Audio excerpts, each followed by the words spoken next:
Hello दोस्तों, नमस्कार। स्वागत है आपका पाठक स्टडी हब में। दोस्तों, 69,000 सहायक शिक्षक भर्ती परीक्षा में जो 3 तारीख से लेकर के 3 जून से 6 जून के बीच में काउंसलिंग आयोजित की जा रही है, इसके बारे में महत्वपूर्ण सूचना दिशा निर्देश दिए गए हैं। जैसे इसमें काउंसलिंग के प्रतिभाग करने वाले समस्त अभ्यर्थियों को कोविड-19 के संक्रमण को सुरक्षित रखते हेतु निम्नलिखित दिशा निर्देशों का पालन करना अनिवार्य है। सरकार की तरफ से गाइडलाइंस जारी की गई है, जिसमें कुछ चीज़ों को ध्यान रखना पड़ेगा। जैसे पहला पॉइंट है, काउंसलिंग स्थल पर मात्र अभ्यर्थी को ही प्रवेश दिया जाएगा। मतलब उनके साथ अगर कोई परिजन गए हुए हैं तो उनको प्रवेश नहीं दिया जाएगा। सिर्फ काउंसलिंग स्थल पर मात्र अभ्यर्थियों को ही प्रवेश दिया जाएगा। पॉइंट 2 है, काउंसलिंग स्थल में प्रवेश के समय एवं काउंसलिंग कराते समय अभ्यर्थियों से अपेक्षा की जाती है कि वह सोशल डिस्टेंसिंग का पालन करें। कोविड-19 की वजह से सोशल डिस्टेंसिंग का पालन करने के लिए बहुत ही महत्वपूर्ण सूचना दी गई है। और तीसरा पॉइंट है कि प्रवेश के समय अभ्यर्थी को अध्यापक भर्ती परीक्षा 2019 हेतु किए गए आवेदन पत्र में वर्णित फोटो पहचान पत्र तथा जनपद आवंटन सूची का वह पृष्ठ जिस पर अभ्यर्थी का नाम अंकित हो दिखाए जाने पर ही काउंसलिंग स्थल पर प्रवेश की अनुमति होगी।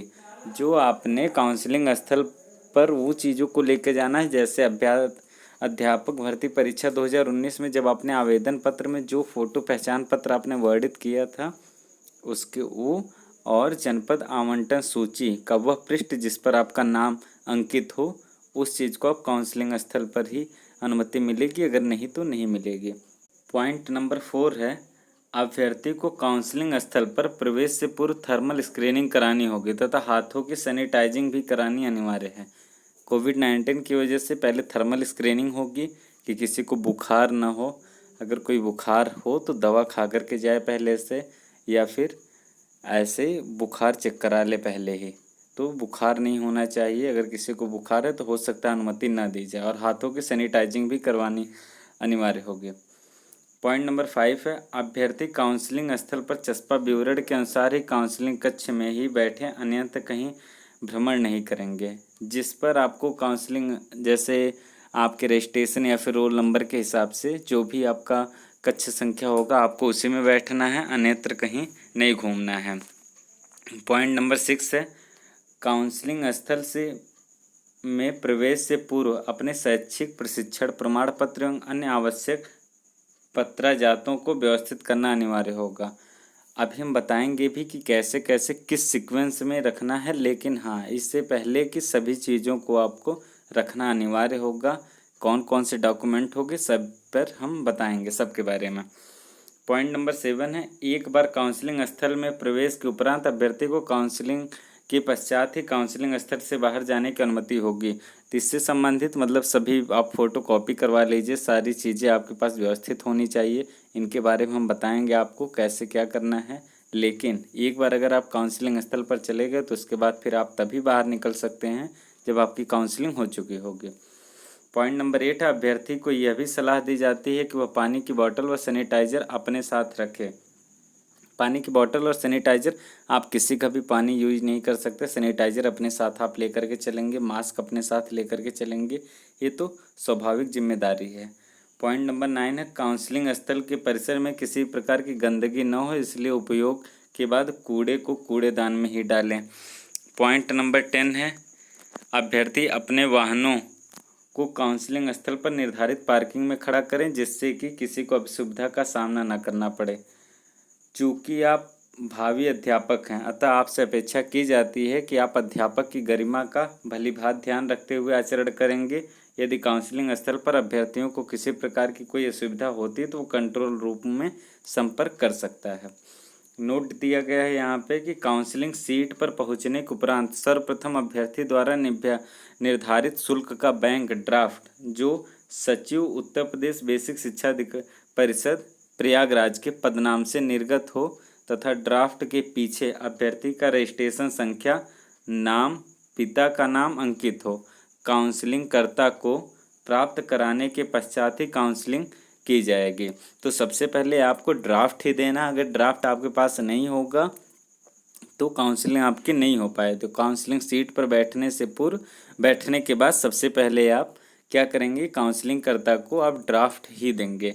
चलिए देखते हैं कि कौन कौन से डॉक्यूमेंट जो कि बहुत ही ज़रूरी हैं वो, जैसे काउंसलिंग हेतु प्रस्तुत किए जाने वाले शैक्षिक प्रशिक्षण प्रमाण पत्र एवं अन्य आवश्यक प्रमाण पत्रों की छाया प्रतियाँ 2 पत्रावलियों में तथा मूल पत्रावली में रखे जाने हेतु निर्धारित क्रम किस सीक्वेंस में किस डॉक्यूमेंट को रखना है, और उनकी 2 छाया प्रतियाँ आपके पास होनी चाहिए किसी भी डॉक्यूमेंट की। जैसे काउंसलिंग प्रपत्र, काउंसलिंग का जो फॉर्म है वो आपके पास होना चाहिए। दूसरा, अध्यापक भर्ती परीक्षा इन्हीं सीक्वेंस में होना चाहिए जिस सीक्वेंस में यहाँ पे लिखा गया है। तो सभी लोग ध्यान से नोट कर लें। अध्यापक भर्ती परीक्षा 2019 हेतु आवेदन पत्र। तीसरा है जनपद आवंटन हेतु किया गया आवेदन पत्र। चौथा है जाति आरक्षण संबंधी प्रमाण पत्र यदि कोई हो तो। जैसे जो जनरल कैटेगरी के हैं उनके तो जाति आरक्षण कोई संबंधी कोई प्रमाण पत्र नहीं लेगा, लेकिन अन्य लोगों का जाति आरक्षण संबंधी प्रमाण पत्र भी दें होगा। पांचवा है सामान्य मूल निवास प्रमाण पत्र, डोमिसाइल सर्टिफिकेट। फिर छठा है विशेष आरक्षण प्रमाण पत्र। विशेष आरक्षण का मतलब ये है कि अगर किसी, मान लीजिए कि कोई दिव्यांग है या फिर किसी प्रकार का अन्य कोई एक्स सर्विसमैन है, अन्य प्रकार का आरक्षण है, तो उसके बाद वो सर्टिफिकेट लगेगा। 7 पॉइंट पे हाई स्कूल अंक तालिका व प्रमाण पत्र। हाई स्कूल के मार्कशीट के साथ साथ सर्टिफिकेट भी इम्पॉर्टेंट है। 8th नंबर पे है इंटरमीडिएट अंक तालिका व प्रमाण पत्र, इंटरमीडिएट का मार्कशीट उसके साथ साथ सर्टिफिकेट।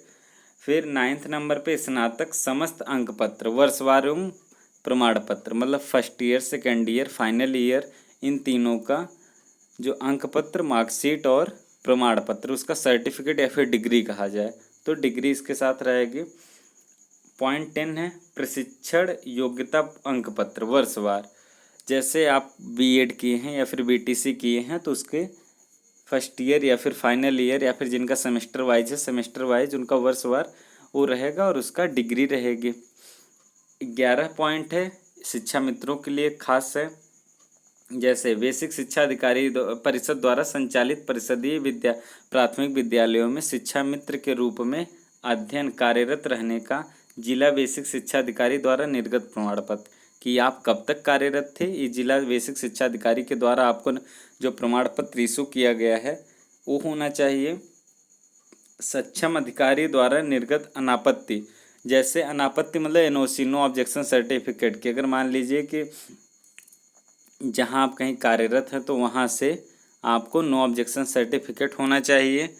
तीसरा पॉइंट है शिक्षा मित्र के लिए ही है, जो कि शिक्षा मित्र अथवा समायोजित सहायक अध्यापक के पद पर कार्यरत तथा विशेष अनुज्ञा याचिका संख्या 32,599/2015 उत्तर प्रदेश राज्य एवं अन्य बनाम आनंद कुमार यादव व अन्य के मामले में शीर्ष न्यायालय के निर्णय के अनुक्रम में शिक्षा मित्र के रूप में कार्य करने हेतु प्रत्यावर्तित किए जाने के उपरांत कार्य करने का अनुभव प्रमाण पत्र जो कि सक्षम अधिकारी द्वारा निर्गत हो। जैसे कि कार्य करने का अनुभव जो उनको है उसके हिसाब से जो उनके नंबर्स हैं वो उससे संबंधित जो भी फॉर्म है या फिर जो भी प्रमाण पत्र है उन्हें आपको सक्षम अधिकारी द्वारा निर्गत होना चाहिए। इसके बाद 30 दिवसीय शिक्षा मित्र प्रशिक्षण प्रमाण पत्र होना चाहिए। 15 दिवसीय शिक्षा मित्र प्रशिक्षण प्रमाण पत्र, जो 30 दिन का प्रशिक्षण आपका हुआ और 15 दिन का, ये दोनों आपके पास प्रमाण पत्र होने चाहिए। फिर ये पॉइंट सबके लिए है।